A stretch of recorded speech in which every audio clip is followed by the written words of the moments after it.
On Thursday morning, Senator J.D. Vance and a handful of House Republican veterans gathered at the VFW in Lower Burrell, Pennsylvania, to attack a fellow veteran, Governor Tim Walz's 24-year military service and the Biden administration's policies on the military and veterans. Barely 10 hours later, Donald Trump, who never served in the military and who, as a pampered rich guy in his 20s, shrunk from his duty to serve during Vietnam by scoring a diagnosis from a friendly doctor of bone spurs, went ahead and publicly insulted veterans by saying a civilian award he gave to a billionaire named Marion Adelson, one of his biggest financial donors, was much better than the Medal of Honor, a military decoration meant to honor individuals who have distinguished themselves by acts of valor. That's the highest award you can get as a civilian. It's the equivalent of the Congressional Medal of Honor, but civilian version. It's actually much better because everyone gets the Congressional Medal of Honor. That's soldiers. They're either in very bad shape because they've been hit so many times by bullets, or they're dead. Wow. Okay, at this point, it is clear that Donald Trump has no compunction about disrespecting veterans of war.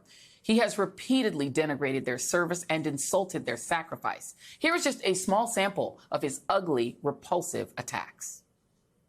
Donald Trump said today he owes Senator John McCain no apologies, one day after declaring the Vietnam veteran and prisoner of war is, quote, not a war hero. Donald Trump again hitting the Gold Star family. The president responding to the Atlantic report that he rejected a 2018 trip to an American cemetery in France, saying, why should I go to that cemetery? It's filled with losers, and calling the Marines buried there suckers. For the first time ever, Kelly sets the record straight with on-the-record confirmation of a number of damning details about Donald Trump from background sources. Kelly describes Trump as, quote, a person that thinks those who defend their country in uniform, or are shot down, or seriously wounded in combat, or spend years being tortured as POWs, are all, quote, suckers, because, quote, there is nothing in it for them.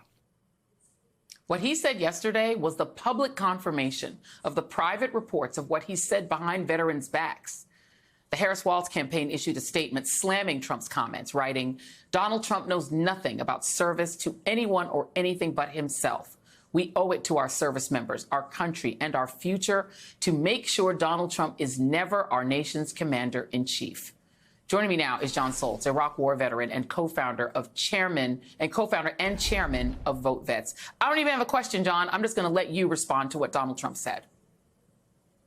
Trump did it. I mean, he just completely changed the narrative. I mean, for 10 days, they've been after Walz and these little issues about, debates on did he retire as a master sergeant or a sergeant major? And then Trump comes out there and does what he always does. He completely fumbles the football and demonstrates once again he doesn't understand our community or the United States military. There's only 14 Medal of Honor recipients that are alive from Iraq or Afghanistan today. And he sits there at a conference speaking to Sheldon Adelson's widow. And look, Vote Vets was the 5th largest super PAC for Democrats last cycle. What he's really trying to do is raise money from her. And to try to raise a $100 million check, he threw Medal of Honor recipients under the bus. He demonstrated once again he doesn't understand our military. But that's kind of his game, right? He uses the military to benefit himself when in reality his real framework for it is, I don't want to go to Vietnam and I'm afraid to go to Vietnam. And that's where we get comments about people who serve being suckers or losers. So absolutely par for the course, completely changes the narrative. Of course, this morning he sent out his public affairs NCO, J.D. Vance, to try to clean up his mess, and he actually stepped in it and made it worse. Yeah, here's J.D. Vance trying to do that.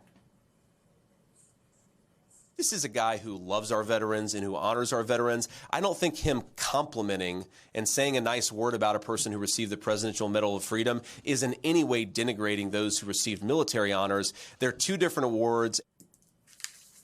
Your thoughts on that? That guy's a fraud.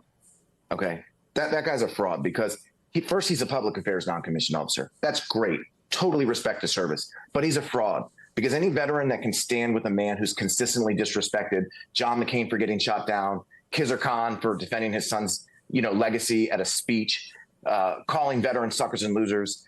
Look, John Kelly's the source for it. John Kelly's confirmed this on the record. This is his chief of staff.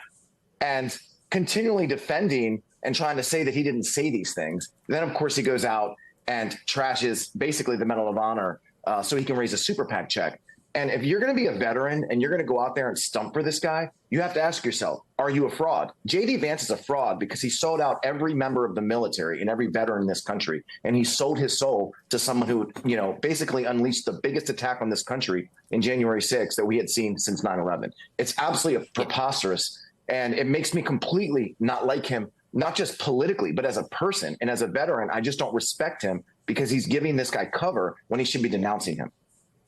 And by the way, none of the generals who served, Donald Trump was very ostentatious about recruiting generals to serve in his administration. None of them support him now. General Kelly has confirmed his nasty and ugly remarks about veterans. We haven't seen General Mattis come out and defend him, and he's also slammed him in the past. Mark Milley, who he wants to have arrested. You could go on and on. But let's go also to the Medal of Freedom, because in a way, he kind of disrespected the Medal of Freedom, too. Donald Trump gave the Medal of Freedom not just to Miriam Edelson, for the valorous task of giving him money. He also gave it to Antonin Scalia, one of the people who's tried to rip away rights from a lot of Americans. He gave it to Rush Limbaugh, basically for being a jerk on the radio that right-wingers like. Devin Nunes, that guy, that senator who was a congressman who was helpful to him, and Jim Jordan for, I guess, screaming at people on his behalf in Congress. By contrast, another Republican president, George W. Bush, gave it to Nelson Mandela, Nancy Reagan, Julia Childs, Mr. Rogers, Fred Rogers, Aretha Franklin, and Václav Havel. Joe Biden gave it to Simone Biles, Gabby Giffords, Tim Cook, Khizr Khan, the Gold Star father that Trump attacked, Diane Nash, the civil rights hero, Jim Clyburn, and Nancy Pelosi. He doesn't even give the Medal of Freedom to people who seem, I don't know, super deserving. You can tie those two thoughts together, right? He built this administration, and at first he had all these generals that are supposed to be, on board with him. None of them like him now. Kelly's quiet. Milley's hiding, right? There's been threats against his life. All of these military folks, Jim Mattis, he trashed, they thought they could work with him. These are traditionally public servants that become people that receive the Presidential Medal of Freedom. Trump gives it to his friends. And if you start to dig into Project 2025, every single person in the military should be scared out of their minds, because what they did to Alex Vindman when they took him off of a promotion list for colonel, they can do to anybody inside the military if they get what they want. Trump does not want apolitical people serving in our government. He wants his buddies in the government, and that's kind of who he gives the Medal of Freedom to, as you've talked about, his buddies. I am proud to know one of the Medal of Honor recipients. His name is Colonel Jack Jacobs. He's awesome. We love him at MSNBC. You see him frequently on our air, and he is a great man. We love him too. He's awesome. He's one of the best ever. John Soltz, you're also the best. Thank you so much. I appreciate you, man. Thank you. Thanks, Jay. And up next, cheers.